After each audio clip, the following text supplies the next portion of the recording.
നമസ്കാരം. ലോക്സഭാ തെരഞ്ഞെടുപ്പിൽ തൃശൂർ മണ്ഡലത്തിൽ കൈവരിച്ച ചരിത്രപരമായിട്ടുള്ള വിജയത്തിന്റെ ആവേശം അത് വരാനിരിക്കുന്ന തദ്ദേശ തെരഞ്ഞെടുപ്പിലും ആവർത്തിക്കപ്പെടുമെന്ന് കരുതിയ BJP നേതൃത്വത്തിന് വലിയ തിരിച്ചടിയാണ് നേരിടേണ്ടി വന്നത്.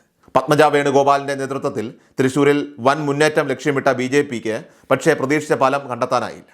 BJPയുടെ ശക്തി കേന്ദ്രങ്ങളിൽ പോലും വോട്ടുകൾ ചോരുന്ന കാഴ്ചയാണ് തദ്ദേശ ഫലങ്ങളിൽ വ്യക്തമായത്. കോർപ്പറേഷൻ പിടിച്ചെടുക്കുമെന്ന ആത്മവിശ്വാസം പാർട്ടിക്കുണ്ടായിരുന്നുവെങ്കിലും ഫലം വന്നപ്പോൾ BJP തകർന്നടിയുകയും ജില്ലയിൽ കോൺഗ്രസ് തങ്ങളുടെ ആധിപത്യം വീണ്ടെടുത്ത് മിന്നും വിജയം സ്വന്തമാക്കുകയും ചെയ്തു.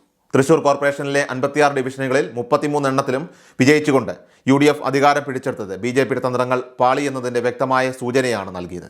കേവലം 8 സീറ്റുകളിലേക്ക് BJP ഒതുങ്ങിയപ്പോൾ പത്മജയുടെ സാന്നിധ്യം പാർട്ടിക്കുള്ളിൽ വലിയ ഗുണമുണ്ടാക്കിയില്ല എന്ന വിലയിരുത്തലിലാണ് ഒരു വിഭാഗം നേതാക്കൾ. കോർപ്പറേഷനിൽ മികച്ച മുന്നേറ്റം കാഴ്ചവെച്ചിരുന്നെങ്കിൽ അത് പത്മജയ്ക്ക് നിയമസഭാ തെരഞ്ഞെടുപ്പിൽ സീറ്റ് ഉറപ്പിക്കാനായിട്ട് സഹായകരമാകുമായിരുന്നു. എന്നാൽ വലിയ തോൽവിയിലേക്ക് പാർട്ടി കൂപ്പുകുത്തി വീണതോടെ പത്മജയുടെ നേതൃത്വത്തിലുള്ള പ്രവർത്തനങ്ങൾ പരാജയപ്പെട്ടുവെന്ന നിലപാടിലേക്ക് BJP നേതൃത്വം മാറുകയാണ്. ഇത് പത്മജയും BJPയിലെ ഒരു വിഭാഗം നേതാക്കളും തമ്മിലുള്ള അകലം വർദ്ധിപ്പിക്കാൻ കാരണമായി മാറി. കോൺഗ്രസിൽ നിന്നും വലിയൊരു നിര പ്രവർത്തകരെ BJPയിൽ എത്തിക്കുമെന്ന് അവകാശപ്പെട്ടിരുന്ന പത്മജയ്ക്ക് തൻ്റെ കൂടെ വന്നവർക്ക് പോലും പാർട്ടിയിൽ അർഹമായ പരിഗണന വാങ്ങിക്കൊടുക്കാനായിട്ട് സാധിച്ചില്ല എന്ന ആക്ഷേപം ശക്തമാണ്. സ്ഥാനാർത്ഥി നിർണയത്തിൽ പത്മജയുടെ അനുയായികൾ പൂർണ്ണമായും അവഗണിക്കപ്പെട്ടതോടെ അവർ പ്രചരണ രംഗത്തു നിന്നും വിട്ടുനിൽക്കുന്ന സാഹചര്യമുണ്ടായി.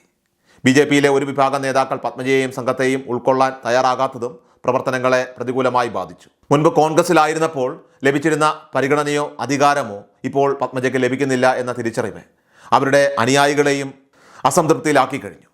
ദേശീയ തലത്തിൽ സുരേഷ് ഗോപിയുടെ മിന്നും വിജയം അത് BJPക്ക് വലിയ മുതൽക്കൂട്ടായെങ്കിലും പ്രാദേശിക രാഷ്ട്രീയത്തിൽ അത് പത്മജയ്ക്ക് അനുകൂലമായില്ല എന്നതാണ് വസ്തുത. ഒറ്റയാനായി പ്രവർത്തിക്കുന്ന സുരേഷ് ഗോപി പോലും ഈ പത്മജയോ അല്ലെങ്കിൽ കൂടെ വന്നവരെയോ വേണ്ട രീതിയിൽ പരിഗണിക്കുന്നില്ല എന്ന പരാതി പത്മജയുടെ ഉറ്റവർക്കുണ്ട്. കൂടാതെ സംസ്ഥാനത്തെ മുതിർന്ന BJP നേതാക്കൾ പലരും വരാനിരിക്കുന്ന നിയമസഭാ തെരഞ്ഞെടുപ്പിൽ തൃശൂർ സീറ്റിലേക്ക് കണ്ണുവെച്ചു കഴിഞ്ഞു.